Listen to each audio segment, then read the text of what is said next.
संसार बंधनम धर्म क्षय करः क्रोधा तस्मात् क्रोधम विवर्जयेत्।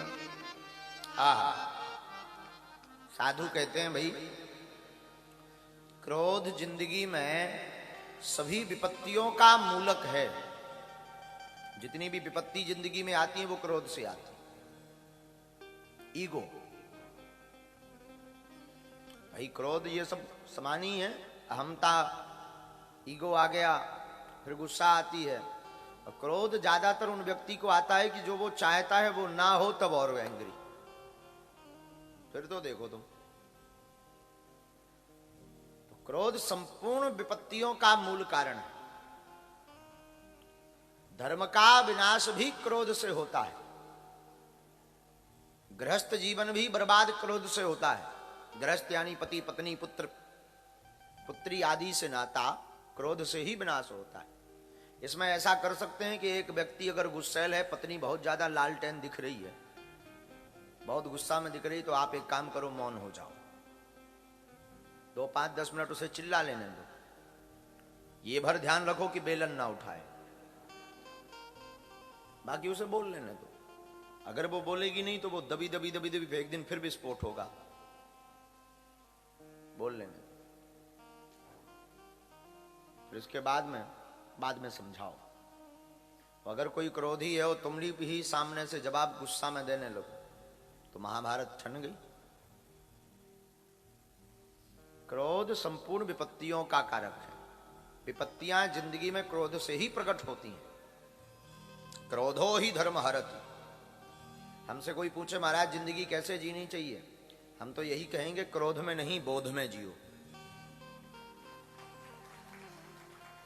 आपको जीना ही है तो बोध में जिंदगी जियो, क्रोध में जिंदगी मत जियो। बहुत सरल रहो। याद रखना क्रोध में कही हुई बातें प्रायः सही नहीं होती। क्रोध में व्यक्ति कह देता हम तुम्हें खा जाएंगे। क्या तुम इंसानों को खाते हो? हम तुम्हें मार डालेंगे। कितनों को मारा? लेकिन प्रायः क्रोध में कही हुई बातें सभी सत्य नहीं होती, पर कहता तो है व्यक्ति। अपनी भी एनर्जी वेस्ट करता है और सामने वाले को भी स्ट्रेस देता है। इसलिए क्रोध पर काबू रखो। तो आप कहोगे जब भगवान ने फिर ये क्रोध दिया ही क्यों है? बैलेंस बनाने के। भाई कोई नहीं सुधर रहा, ज्यादा खतरनाक है, नहीं सुधर रही है, तो क्रोध करो पर दिखाओ थोड़ी देर के लिए, ताकि सुधर जाए। एक बार एक नाग की आदत थी। नाग यानी स्नेक, सांप, वो सबको काटता था। गांव वाले बड़े परेशान थे। एक महात्मा वहां से निकले तो गांव वालों ने कहा बाबा वहां से मत जाना, वो बहुत खतरनाक सांप है, काटता है, दौड़ दौड़ कर काटता है। बाबा ने कहा कोई बात नहीं, हम उसको प्रवचन सुनाएंगे। अरे वो प्रवचन सुनने वाला नहीं है, वो काटता है, बाइट करता है। महात्मा गए तो वो दौड़ा तो महात्मा तो बड़े बुद्ध थे, बुद्धिमान थे, बड़े सिद्ध पहुंचे हुए महात्मा थे। उन्होंने समझाया भाई देखो भगवान ने तुम्हें क्रोध दिया है, तुम्हें जहर दिया है, तो इसका मतलब ये नहीं कि तुम विनाश करो, खुद का भी हो दूसरों का भी। शांत हो जाओ। उसको प्रवचन 4-5 दिन सुनाया तो जो नाग था, सांप, उसने काटना बंद कर दिया। रुको। महात्मा ने कहा 4-5 दिन बाद हम फिर आएंगे। गांव के लोगों से महात्मा ने कहा देखो अब जो वो नाग काटता था अब नहीं काटेगा, हमारे प्रवचन उसने सुन लिए। अब तो छोटे छोटे बच्चे भी उस सांप के साथ खेलने लगे। छोटे छोटे बच्चे कोई पूंछ पकड़े, कोई मुंह पकड़े, कोई उठा उठा फेंके, क्योंकि काटना तो है ही नहीं इसे। 10-12 दिन में उसकी दुर्गति हो गई। 3 जगह से टूट गया बेचारा सांप।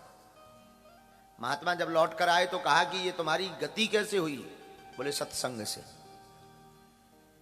बोले इतनी दुर्दशा कैसे हुई? बोले सत्संग सुना इसलिए हुई। महात्मा बोले मतलब?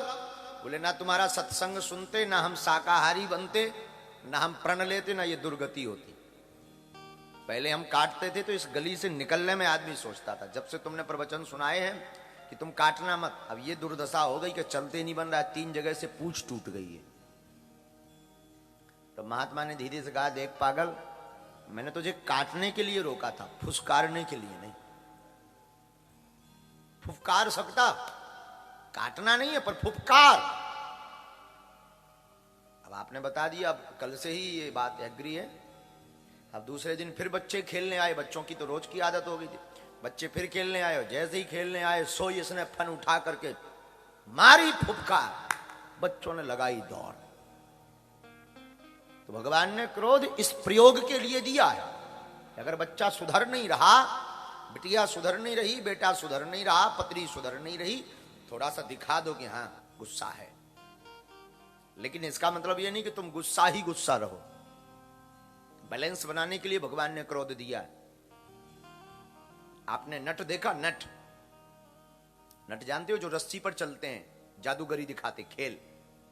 रस्सी बांध देते हैं, एक उस तरफ एक उस तरफ, उसके ऊपर चलते हैं। जब रस्सी पर चलते हैं तो वो जब गिरने लगते हैं तो अगर इस तरफ गिर रहे हो तो इस तरफ वजन कर लेते हैं, लेफ्ट साइड, और लेफ्ट तरफ अगर गिर रहे हैं तो राइट साइड वो वजन कर लेते हैं, बैलेंस बनाते हैं। उसी प्रकार भगवान ने 3 गुणों से संपन्न किया है हम आपको, राजसिक, तामसिक और सात्विक, रजोगुण, तमोगुण और सतोगुण। रज सत तम, इन 3 गुणों से संपन्न भगवान ने करके भेजा है। तो जब जब राजसिक धर्म को संतुलन करना हो तब तक तामसिक धर्म, तमोगुण को प्रयोग करना चाहिए। राजा थोड़ा सा अगर प्रभाव ऐसा ना दिखाए तो राजा को कौन मानेगा? तो रजोगुण को ठीक करने के लिए तमोगुण का प्रयोग करना चाहिए।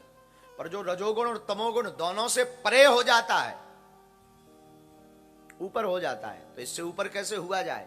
बोले देखो भाई, भगवान ने क्रोध तो दिया है, इसको छोड़ना तो बड़ा मुश्किल। कई लोग कहते हैं महाराज हमें तो गुस्सा आती नहीं, ऐसा मुश्किल है, क्योंकि भगवान ने सबको 3 गुणों से संपन्न करके भेजा है। तो उसका सदुपयोग करो गुस्सा का। और हमसे कोई पूछे महाराज जी क्रोध का सदुपयोग क्या है? हमारी दृष्टि में क्रोध का सदुपयोग है, अधर्म की बात जहां चल रही हो, धर्म का ह्रास हो रहा हो, धर्म का नाश हो रहा हो, ऐसी जगह क्रोध दिखा करके आप क्रोध का भी सदुपयोग कर सकते हो।